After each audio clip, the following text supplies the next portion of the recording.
et bienvenue dans cette toute première vidéo, bienvenue sur ma chaîne. Je me suis lancée dans les enveloppes budgétaires il y a maintenant quelques semaines. J'ai découvert ce principe il y a plusieurs mois grâce à certaines d'entre vous et à de superbes vidéos. Je suis une grosse dépensière. Je pensais toutes ces années que je gérais bien mon budget, mais il y a une différence entre penser et bien gérer son budget. Je le budgétisais, mais je ne catégorisais pas vraiment. Je me disais que j'avais tant de reste à vivre, mais au final, je ne savais pas où finissait mon argent. Je ne comprenais pas pourquoi j'étais à découvert, pourquoi à tel moment du mois il ne me restait que ça, etc. Et du coup, en m'y intéressant de plus près, grâce aux chaînes de certaines d'entre vous, j'ai mis en place ce système depuis début mi-mars à peu près. Et alors même si pour l'instant il y a encore un petit découvert en fin de mois avant l'arrivée du salaire, j'ai quand même vu un réel changement. Je sais où vont mes sous, c'est moi qui choisis comment je budgétise telle ou telle catégorie. J'arrive à faire des économies, même si elles ne sont pas énormes, mais après elles restent vraies par rapport à ma situation. Et du coup, grâce aux vidéos, grâce aux conseils des unes des autres, je trouve qu'on peut tous trouver des fonctionnements qui nous ressemblent, des manières de s'adapter et de gérer notre budget. Et j'avais envie dans cette première vidéo de vous présenter mon fonctionnement ainsi que les différents outils que j'utilisais. Donc tout d'abord, je n'ai pas de filofax. J'ai un petit porte-carte car je fais partie de l'équipe des petits sacs et même si je trouve les filofax super, ça ne rentrerait pas, je pense, dans mes sacs. Donc j'utilise ce porte-carte qui, que j'avais finalement depuis des années et qui vient de Maison du Monde, il me semble. Donc c'est un petit porte-carte avec deux petits compartiments pour les cartes ici, également là. Et du coup, plusieurs petites enveloppes pour mettre les cartes de fidélité. Et du coup, lorsque j'ai besoin de liquide ou que je sais que je vais dépenser, je glisse la somme à l'intérieur et je glisse ce porte-carte dans mon sac. J'ai également ce carnet à intercalaire. Alors, il me semble qu'il vient de chez Action ou de chez Emma, je ne sais plus. C'est un carnet que j'utilise en début de mois lorsque je reçois mon salaire pour budgétiser mon reste à vivre. Mais également dans ce carnet, j'ai également dressé la liste des charges que j'avais par mois et également les charges que je pouvais prévoir sur l'année, que je connaissais à l'avance et que du coup je pouvais gérer, je pouvais mieux les appréhender. Donc par exemple, on va retrouver la révision de la chaudière, la vidange, la taxe foncière, lorsque je dois changer des pneus, le contrôle technique, les régularisations, etc. Et ensuite, je fais mes gestions de budget à l'intérieur pour le mois. Pour ce qui est maintenant des classeurs, alors je n'en utilise que deux. C'est vrai que sur certaines chaînes on en voit 3, 4. Je me suis décidée à n'en utiliser que deux et finalement je trouve mon compte avec ces deux classeurs. Alors celui-ci est mon classeur mensuel. Je ne fonctionne pas à la semaine comme pas mal de personnes finalement, mais hormis pour les courses, je ne gère pas mon budget à la semaine mais au mois. Et celui-ci est mon classeur d'épargne. Alors on va commencer par le mensuel. Au départ, j'avais acheté un petit classeur sur AliExpress, mais alors il était bien hein, en soi, mais trop rigide. Et du coup, dès que je voulais l'ouvrir avec les enveloppes et que je faisais ça, hop, ça retombait et c'était insupportable. Du coup, en cherchant bien, j'ai retrouvé... alors ça, au départ, c'était un agenda de chez Action, il me semble que j'avais acheté l'année dernière. Et du coup, c'était parfait pour l'utilisation que j'en voulais. Donc à l'intérieur j'ai plusieurs enveloppes. Une enveloppe frigo. Alors je vis en couple et nous avons un budget de 250 € par mois d'alimentation. Mais sur ces 250 € là, on dépense, on a budgétisé 50 € par mois pour Picard. Et du coup il nous reste 200 € pour le mois. pour tout ce qui est courses. Et ces 50 euros, je les retire, je les mets dans cette enveloppe, puisque on ne dépense pas tout le temps 50 euros chez Picard pour le mois. Parfois, ça va être 30, 35, 40, 45. Et du coup, ce qu'il reste va dans cette enveloppe. Et puis, ça peut nous servir pour... on a besoin de quelque chose qu'on a oublié pendant les courses. Du coup, on a besoin d'aller à l'épicerie ou bien pour acheter du pain, etc. Donc, enveloppe frigo pour le mois. Entretien hygiène, comme beaucoup d'entre vous, pour des produits d'entretien de maison ou des produits d'hygiène de la vie courante. Fiole, alors je ne fume pas mais je vapote et du coup c'est aussi un budget, même si c'est bien moins important que lorsque je fumais des cigarettes, il faut quand même y consacrer un budget. À savoir que cette enveloppe-là est censée disparaître cette année, donc j'espère que, eh bien qu'on ne la verra plus d'ici quelques mois.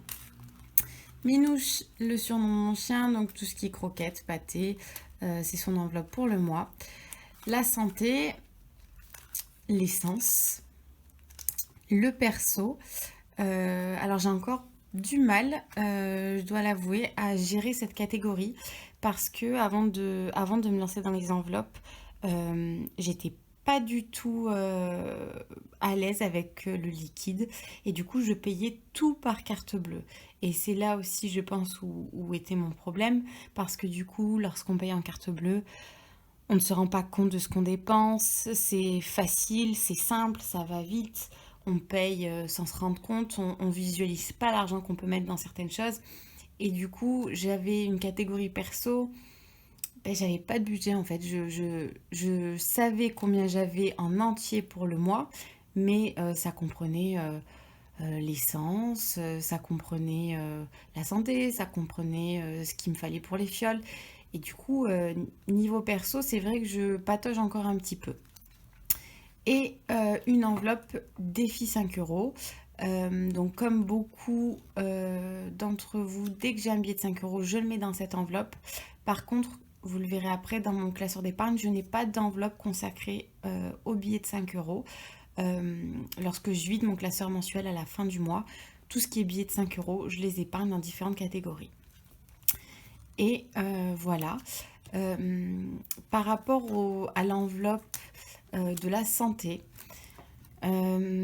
après 3 mois d'utilisation, je me suis rendu compte que finalement, à chaque fois, je mets 20 euros. Et par chance, hein, puisque nous n'avons pas besoin, ces 20 euros restent. Du coup, pour le mois prochain, je vais accorder à la catégorie santé 10 euros, qui me semble quand même plutôt adapté. Et je me créerai une autre enveloppe, une enveloppe d'hiver, dans lesquelles je mettrai les 10 euros restants. C'est vrai que grâce aux vidéos, on découvre des catégories qu'on n'avait pas forcément et on se rend compte que finalement, on peut encore mieux améliorer son organisation et je pense que je vais faire ça pour le mois à venir. Donc c'est tout pour ce classeur mensuel. Et enfin, mon classeur épargne. Alors, ce classeur, je l'avais acheté sur Amazon avec des enveloppes à zip. Et puis finalement, j'en ai eu marre des enveloppes à zip pour l'épargne. Donc, j'ai créé mes propres enveloppes qui sont loin, loin, loin d'être parfaites. Mais au final, je me suis dit que le but était quand même d'économiser. Donc, j'allais essayer de les faire avec mes petites mains. Et pour l'instant, ça suffit. Et puis, s'il faut les refaire parce que la qualité est pourrie, on les refera. Alors, je me suis fait des petites fiches avec mes différentes catégories, combien j'ai à l'intérieur, que je change à chaque remplissage d'enveloppe. Et également, alors ça c'est un petit tracker pour ma tirelire. Voilà, c'est vrai qu'au départ je ne le faisais pas et puis le mois dernier je me suis dit quand même ce serait pas mal de savoir combien tu as à l'intérieur. Même si c'est pas beaucoup, ce sera sympa quand elle aura bien gonflé. Au niveau des catégories, j'ai une catégorie urgence, comme son nom l'indique, s'il y a une urgence, un coup dur, qu'il faut changer de l'électroménager, quelque chose d'imprévu. Alors avec un but de 1000 euros, sachant que lorsqu'il y aura 1000 euros, j'irai les mettre sur un livret pour ne pas trop garder à la maison. Il faut savoir que, donc, comme je l'ai dit en début de vidéo, je suis quelqu'un de très dépensier, mais que ça n'a pas toujours été le cas. Je vous expliquerai un petit peu après. Donc, catégorie urgence. Catégorie alimentation. Au départ, je n'avais pas fait cette enveloppe. Et puis, petit à petit, à force de regarder des vidéos, je me suis dit quand même, on ne sait pas de quoi demain sera fait. Et si jamais, pour X raisons, on a un souci, un gros problème et qu'on doit utiliser le budget course pour autre chose, on aura quand même une enveloppe de secours pour se nourrir. Facture. Alors, cette enveloppe correspond à ce que je vous ai montré tout à l'heure dans le carnet, aux charges que je connais, que je peux prévoir sur l'année. Donc, j'ai budgétisé 400 euros. Alors, c'est un peu large, mais si jamais dans une année, je dois, je sais pas moi, la vidange, le contrôle technique, etc., et que c'est tout la même année, je serais bien contente d'avoir les 400 euros. Donc, du coup, là-dedans, on va retrouver les régularisations gaz, électricité s'il y a besoin. J'ai des frais bancaires au mois de décembre d'une 40aine d'euros, donc là aussi c'est là-dedans. Contrôle technique, la révision de la chaudière, etc. Du coup, tout est maintenant prévu et va dans cette enveloppe. On arrive à l'enveloppe maudite. Crédit, voilà, je fais partie des personnes qui ont contracté, qui contractent actuellement des crédits. Comme je vous l'ai dit, je suis dépensière. Ça n'a pas toujours été le cas, mais il y a 2 ans, j'ai acheté mon appartement. Donc de là, j'ai contracté un crédit immobilier. Jusque-là, rien de très choquant. J'ai ensuite contracté un autre crédit, un crédit à la consommation de 6 000 euros pour meubler cet appartement et puis pour m'aider à réaliser quelques travaux. Et puis, il a fallu contracter un autre crédit à la consommation, cette fois-ci de 1 500 euros, qui devait, alors je vais être totalement transparente, qui devait me permettre de payer des frais liés à ma voiture. Parce que avant d'acheter mon appartement, j'avais une économie de plus de 10 000 euros. Et puis, j'ai acheté l'appartement.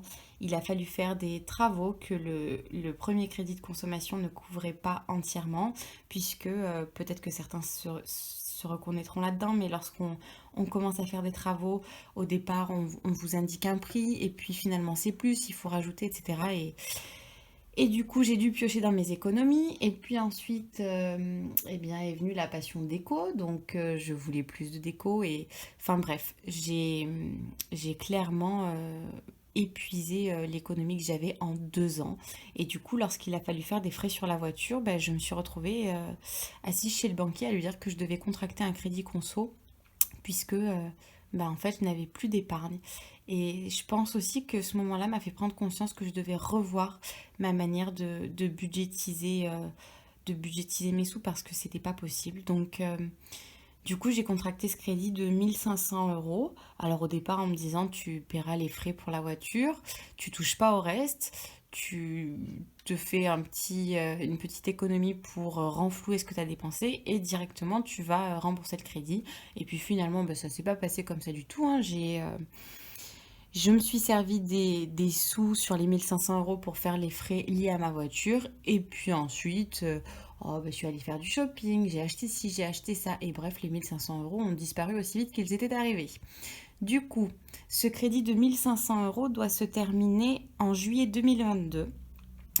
Je paye par mois une 60aine d'euros. Donc là, jusqu'en décembre, je vais continuer à régler ma mensualité. Je crois que c'est 63 quelque chose.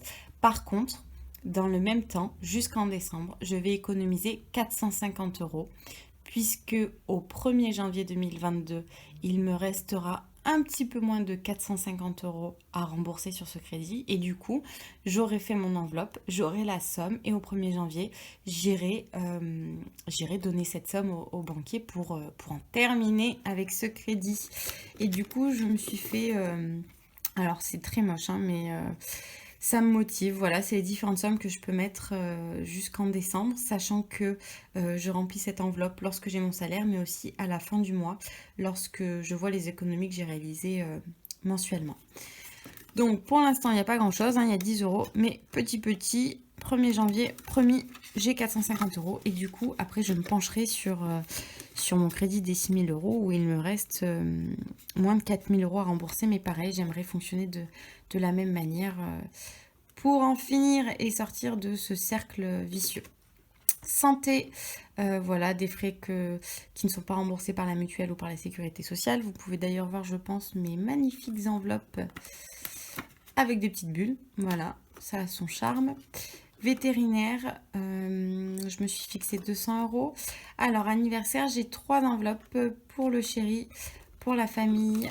Et puis, alors, elle n'est pas derrière. Et puis, voilà, amis, belle famille, sachant qu'ils sont très dispersés dans l'année. Donc, c'est pas plus mal. Et puis, à chaque fois, j'ai déjà économisé et ça m'a déjà servi. Donc, c'est top. Noël, pareil. Le chéri, la famille, la belle famille, les amis. Travaux parce que quand ça commence, bah, c'est jamais fini. Hein, donc, j'aimerais encore faire certaines choses. Pour la voiture, projet. Alors, pour l'instant, j'ai quelques enveloppes qui ne sont pas encore remplies. Celle-ci va commencer à se remplir avec le salaire pour le mois de juin. Projet, ça peut être un voyage, l'envie d'acheter quelque chose. Et du coup, je trouve que de se faire cette enveloppe, ça permet aussi de, pendant la période où on va économiser, on se pose aussi la question de savoir est-ce que vraiment c'est quelque chose que je veux, que j'ai besoin, qui sera utile. Bref, ça permet aussi de changer d'avis tout en mettant de l'argent de côté.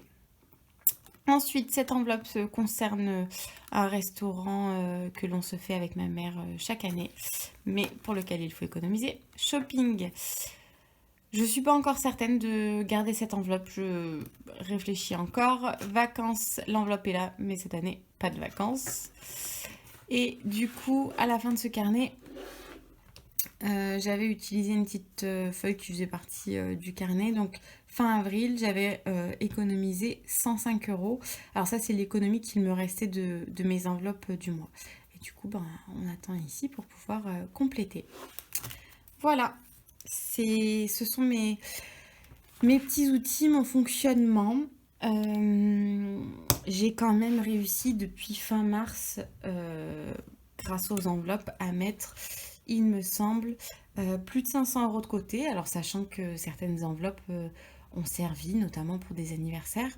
Mais c'est vrai que c'est un système dans lequel j'arrive un petit peu plus à me cadrer, à me raisonner. Je m'y retrouve grâce aux vidéos de certaines, des conseils de certaines. Voilà, j'y trouve mon compte. J'ai adapté ces enveloppes à ma manière, à mon fonctionnement, à mon mode de vie. Et pour l'instant, c'est pas trop mal. Alors du coup, ça me permet de moins dépenser ou du moins de mieux réfléchir à ce que je dépense. Et niveau épargne, mon objectif est double. Je veux me débarrasser de ces crédits. Alors, je sais que je vais y arriver parce que je suis motivée en me faisant des enveloppes, en mettant de côté pour renflouer, également en changeant les mensualités. Et puis, deuxième objectif, me refaire une réelle économie placée parce que c'est vrai que on se sent plus sécurisé quand on a des sous de côté et même si c'est trop tard et que ça sert à rien d'y penser, je m'en veux un petit peu d'avoir dépensé autant en 2 ans. Du coup, l'objectif ultime serait de me refaire une bonne enveloppe de 10 000 € en 2 ans. Après, je pense que ça va être très compliqué. Mais si déjà d'ici 1 an et demi, j'ai 5 000 € de côté, je serai contente. Du coup, voilà, ma vidéo est terminée. Merci beaucoup pour ceux qui auront pris le temps de la regarder. J'ai vraiment envie de me retrouver dans un groupe de personnes qui est motivé, qui a des difficultés, qui a également des crédits, du mal à gérer certaines catégories et de pouvoir vraiment échanger avec vous en commentaire pour qu'on puisse s'entraider sans avoir honte, je sais pas moi, de certains petits cafouillages en fin de mois et du coup vraiment de pouvoir échanger pour faire mieux et se motiver.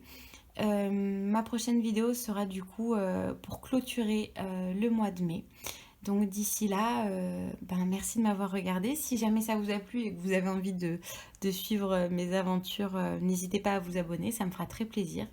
Et puis d'ici là, prenez soin de vous. Salut!